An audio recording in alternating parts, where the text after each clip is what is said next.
കേരളത്തിൽ ഇടതുപക്ഷത്തിന് ഭരണം നഷ്ടമാകും എന്ന ഇൻ്റലിജൻസ് സർവേ വന്നിരിക്കുന്നു. അതായത് 140 സീറ്റുകളുള്ള കേരളത്തിൽ 2026 ഏപ്രിൽ മാസമാണ് നിയമസഭാ തെരഞ്ഞെടുപ്പ് നടക്കാൻ പോകുന്നത്. അതായത് ഈ സംസ്ഥാന നിയമസഭയുടെ കാലാവധി കഴിയുന്ന മാസം. കൃത്യമായി തദ്ദേശ സ്വയംഭരണ തെരഞ്ഞെടുപ്പിൻ്റെ ഫലം കൂടി വിലയിരുത്തിയായിരിക്കും ഇടതുപക്ഷം നിയമസഭാ തെരഞ്ഞെടുപ്പിലേക്കുള്ള കോപ്പ് കൂട്ടുക.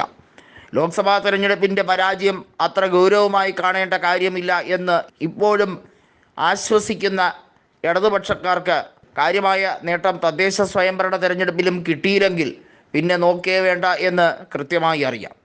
ഇതിനോടകം തന്നെ പിണറായി ഭരണം കാരണം നഷ്ടങ്ങൾ ഏറെ ഉണ്ട് എന്ന് വ്യക്തമാക്കിക്കൊണ്ട് കേരള കോൺഗ്രസ് എം മാണി കോൺഗ്രസിൽ നിന്നും പല നേതാക്കളും രാജിവെച്ച് പുറത്തുപോയിരിക്കുകയാണ്.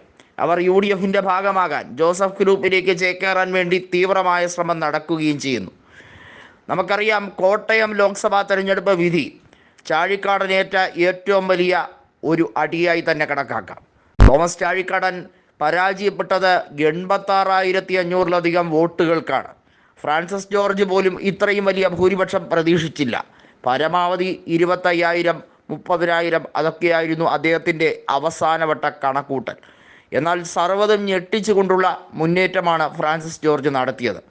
കോട്ടയത്ത് മാത്രമല്ല, സകലയിടത്തും UDF തരംഗം തന്നെയായിരുന്നെങ്കിലും കേരള കോൺഗ്രസ് എമ്മിൻ്റെ മുന്നേറ്റം നഷ്ടമായി കഴിഞ്ഞിരിക്കുന്നു ഇടതുപക്ഷവുമായി സഹകരിച്ചതുകൊണ്ട് എന്ന് വ്യക്തമായി കഴിഞ്ഞിരിക്കുന്നു. നിലവിൽ കേരള കോൺഗ്രസ്സിന് ഉള്ള ഏക മന്ത്രി ഇടുക്കിയിലെ റോഷി അഗസ്റ്റിനാണ്. അദ്ദേഹത്തിന് തന്നെ അറിയാം, അദ്ദേഹത്തിന് അടുത്ത തെരഞ്ഞെടുപ്പിൽ വിജയിക്കുക അത്ര എളുപ്പമുള്ള കാര്യമായിരിക്കില്ല. അത്രയേറെ ജനവിരുദ്ധ വികാരം പിണറായി വിജയനെ വരിഞ്ഞു മുറുകുന്നുണ്ട്.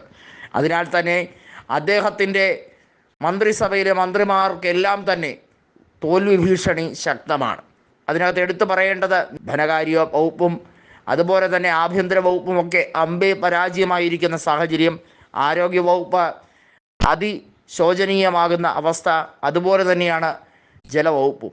അതുകൊണ്ട് തന്നെ കേരള കോൺഗ്രസ് എമ്മിന് ഇനി അങ്ങോട്ട് പ്രതീക്ഷ ഒന്നും തന്നെ ഇല്ല എന്ന് വ്യക്തമാക്കുകയാണ്. ജോസഫ് ഗ്രൂപ്പിനെ യഥാർത്ഥ കേരള കോൺഗ്രസ്സായി മധ്യ തിരുവിതാംകൂർ വാഴിക്കും എന്ന് വ്യക്തമാകുന്ന രാഷ്ട്രീയ സാഹചര്യത്തിലൂടെയാണ് കാര്യങ്ങൾ പോകുന്നത്.